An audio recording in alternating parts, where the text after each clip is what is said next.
खुलुमबाय नोंथांमोनखौ बयखौ बरायबाय दिनै 20 जुन 2023 बाराय जायो मंगलबार फैदो दिननि खौरांफोरखौ बेखेवनोसै।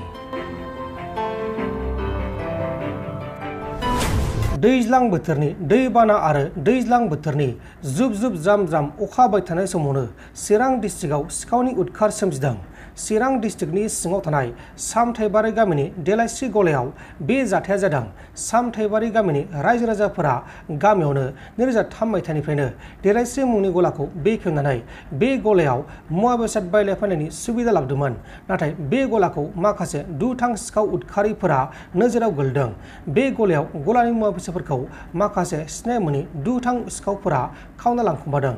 सिखावफोरा सोरखारनिफ्राय मोननाय गलायाव लगायनो मोननाय सलार लाइटखौ खावना लांखुमादों आरो बे जाथायनि सायाव ओनसोलनि रायजो राजाफोरा पुलिसखौ नोजोर लाखिनो थाखाय खावलायदों।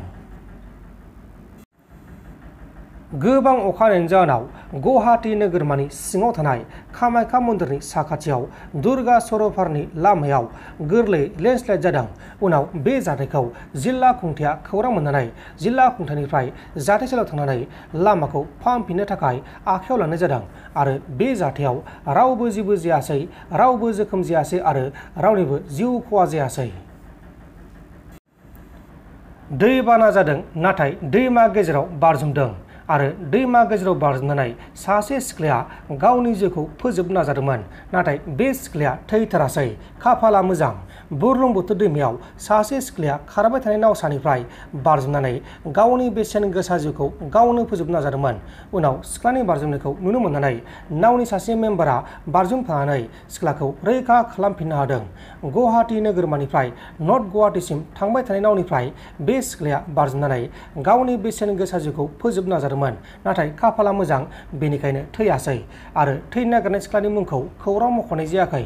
लोगोसे बे जाथायखौ लानानै नावआव थानाय मानसिफोरा सोमगिखांनानै सिख्लाखौ रैखा खालामखांनायनि उनाव सिख्लानि न'नि मानसिफोरखौ लेंहरनानै सिख्लानि न'नि मानसिफोरनि आखायाव सिख्लाखौ गथायनाय जादों। आसाम पुलिसा पेट्रल आरो डिजेल सिखाव बा थाव सिखावफोरनि बेरेखा गोख्रों सिग्रोमनानै हमगासिनो दंब्लाबो दासिमबो थाव सिखावफोरा जोबना थाङाखै। बेबायदिनो डिब्रुगड़ पुलिसा धुलियाजाननि सिङाव थानाय बादय गामियाव गोख्रों सिग्रोमनानै थाव खावग्रा 4 सिखावफोरखौ एरेस्ट खालामनायजों लोगोसे बिसोरनिफ्राय एरसोना दोनखुमानाय गोबां लिटारनि थाव बोखांनो हादों।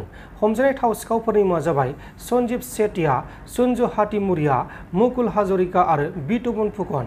दा बिसोरखौ एरेस्ट खालामनानै सिग्रोमनाय खामानिखौ खालामगासिनो दं। नोंथांमोन दिननि खौरांफोरा बेखिनिल'मोन। बेखिनिसिम नायनायनि थाखाय नोंथांमोननिसिम रोजा रोजा साबायखर। गोजोन्थों। एसेनोसै। जै बर' हारिनि।